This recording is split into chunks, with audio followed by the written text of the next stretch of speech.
ഏകീകൃത കുർബാന നടപ്പാക്കാൻ കൂടുതൽ സമയം നൽകിയും നിർദ്ദേശമനുസരിക്കാത്ത വൈദികർക്കെതിരെയുള്ള ശിക്ഷാ നടപടികളിൽ ഇളവ് വരുത്തിയുമുള്ള ഒത്തുതീർപ്പ് നീക്കം അൽമായ മുന്നേറ്റ സമിതി തള്ളിയതാണ് നേതൃത്വത്തെ വെട്ടിലാക്കിയിരിക്കുന്നത്.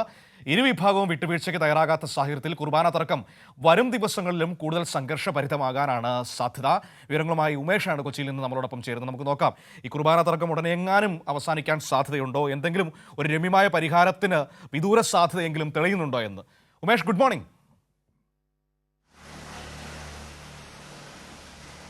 Good morning Manu. ഉമേഷ്, വിദൂരമായ ഒരു സാധ്യതയെങ്കിലും സമീപകാലത്ത് തെളിയുന്നുണ്ടോ ഈ പ്രശ്നം രമ്യതയിൽ പരിഹരിക്കാൻ? ഇപ്പം നമുക്കറിയാം, ഈ കഴിഞ്ഞ ദിവസം വന്ന സർക്കുലർ ഏകീകൃത കുർബാന അർപ്പിച്ചില്ലെങ്കിൽ നടപടി ഉണ്ടാകുമെന്നായിരുന്നു ആ സർക്കുലർ വന്നത്. പിന്നീട് അത് സർക്കുലർ ചോർന്നതാണ് എന്ന തരത്തിലുള്ള വിവാദങ്ങൾ വരുന്നു. അതുമായി ബന്ധപ്പെട്ട് ഒരുപാട് വിവാദങ്ങൾ നമ്മൾ കണ്ടതാണ്. പിന്നീട് ഒരു സമവായ നീക്കം ഉണ്ടാകുന്നു ഔദ്യോഗിക വിഭാഗത്തിൻ്റെ ഭാഗത്ത് നിന്ന്. പക്ഷേ വിമത വിഭാഗം അത് തള്ളുന്ന ഒരു സാഹചര്യം ഉണ്ടാകുന്നു. യഥാർത്ഥത്തിൽ ഇപ്പോൾ നമ്മൾ ഈ സംസാരിക്കുന്ന സമയത്ത് ഒരു സാധ്യത സമവായത്തിന് തെളിയുന്നുണ്ടോ?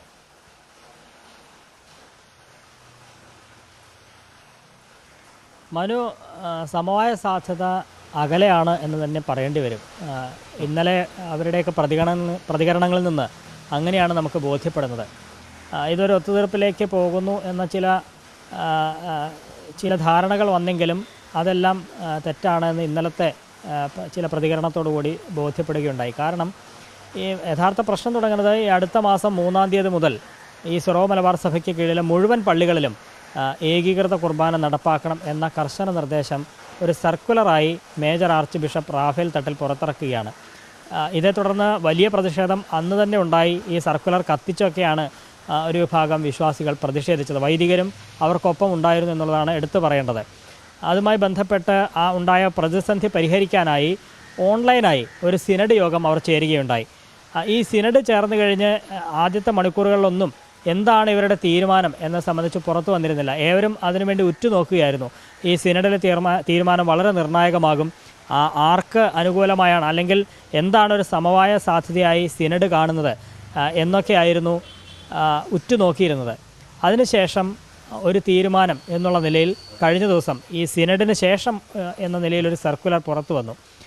ഈ സർക്കുലറിൽ പറയുന്നത് ഈ അടുത്ത മാസം 3 മുതൽ ഈ ഏകീകൃത കുർബാന അർപ്പിക്കാത്തവരെ സഭയിൽ നിന്ന് പുറത്താക്കും എന്നായിരുന്നു നേരത്തെയുള്ള സർക്കുലർ പറഞ്ഞിരുന്നത്. പക്ഷേ അത് അല്പം മയപ്പെടുത്തി.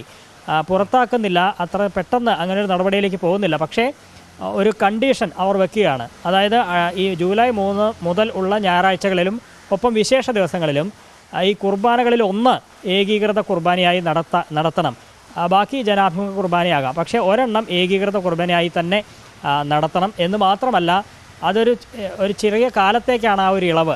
അതിനിടയിൽ ബോധവൽക്കരണം നടത്തണം, ഇതുമായി ബന്ധപ്പെട്ട് തയ്യാറെടുപ്പുകൾ നടത്തണം. അങ്ങനെ ഭാവിയിൽ ഏകീകൃത കുർബാന മാത്രമായി സഭ നടപ്പാക്കണം. അതെന്നു മുതൽ എന്നുള്ളത് പിന്നീട് പറയും. അപ്പോൾ ആ സർക്കുലർ, അതായത് ഈ കഴിഞ്ഞ ജൂൺ 9 ഇറക്കിയ സർക്കുലറിലെ തീരുമാനങ്ങൾ അതേപടി നിലനിൽക്കും. തൽക്കാലത്തേക്ക് ഒരു ശിക്ഷ ഉണ്ടാകില്ല എന്ന രീതിയിൽ ഒരു മയപ്പെടുത്തലാണ് ഉണ്ടായത്. ഇത് ഈ മറുവിഭാഗം സ്വീകരിക്കുമ്പോൾ മറുപക്ഷത്ത് നിന്ന് ഇതിനെ എതിർക്കുന്ന, ഏകീകൃത കുർബാന എതിർക്കുന്ന വിമത വിഭാഗം അവർ ഈ സർക്കുലറിനോട്, ഈ നിർദ്ദേശത്തോട് പ്രതികരിക്കുന്നത് എങ്ങനെയാണ്? അവരെ പൂർണ്ണമായി തള്ളിക്കളയുന്നതോടൊപ്പം തന്നെ ഒരു കാരണവശാലും ഇനി അത് എത്ര കാലമായാലും വേണ്ടില്ല, ഏകീകൃത കുർബാന എന്നതിലേക്ക് പോകില്ല എന്ന് തന്നെയാണോ പറയുന്നത്?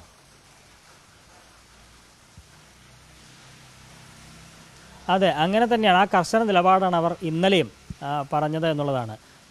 ഈ സിനഡ് അനന്തര സർക്കുലർ അത് പൂർണ്ണമായും തള്ളുന്നു എന്ന് മാത്രമല്ല, ഈ ജനാഭിമുഖ കുർബാനയെ ഔദ്യോഗിക കുർബാനയായി പ്രഖ്യാപിക്കുകയോ അല്ലെങ്കിൽ അതിന് നിയമപരമായി അംഗീകാരം നൽകുകയോ ചെയ്തതിന് ശേഷം മാത്രം ഉള്ളൊരു സമവായത്തെക്കുറിച്ച് ആലോചിച്ചാൽ മതി എന്നുള്ളതാണ് ഈ അതിരൂപതാ സംരക്ഷണ സമിതിയുടെ കൺവീനറായ ഫാദർ കുര്യാക്കോസ് മുണ്ടാടൻ അടക്കമുള്ളവർ ഇന്നലെ പ്രതികരിച്ചത് അങ്ങനെയാണ്.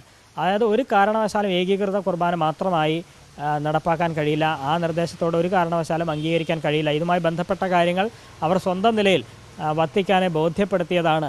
ആ തരത്തിലുള്ള ഇളവ് ഈ സഭയ്ക്ക് മാത്രമായി നൽകണം എന്നുള്ള കാര്യം പല ഘട്ടങ്ങളിലായി ബോധ്യപ്പെടുത്തിയതാണ്. അതവിടെ പരിഗണനയിലിരിക്കുമ്പോൾ ഇത്തരത്തിൽ തിടുക്കപ്പെട്ട് വീണ്ടും ഇത്തരത്തിൽ നിർദ്ദേശം നൽകുന്നു. അത് ഈ അതിരൂപതയിലെ വൈദികരോടും വിശ്വാസികളോടും ചെയ്യുന്ന വഞ്ചനയാണ് എന്നൊക്കെയാണ് അവർ ആരോപിച്ചത്.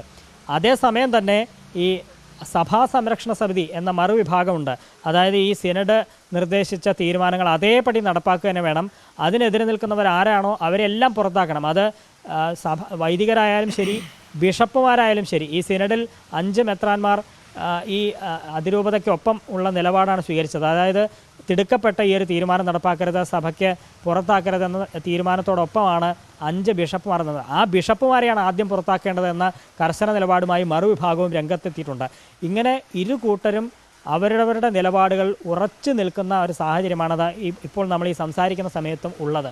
അതുകൊണ്ട് തന്നെ ഇതെപ്പോൾ പരിഹരിക്കപ്പെടും എന്നുള്ളത് സംബന്ധിച്ച് ഇപ്പോഴും ചോദ്യചിഹ്നമായി തന്നെ അവശേഷിക്കുകയാണ്.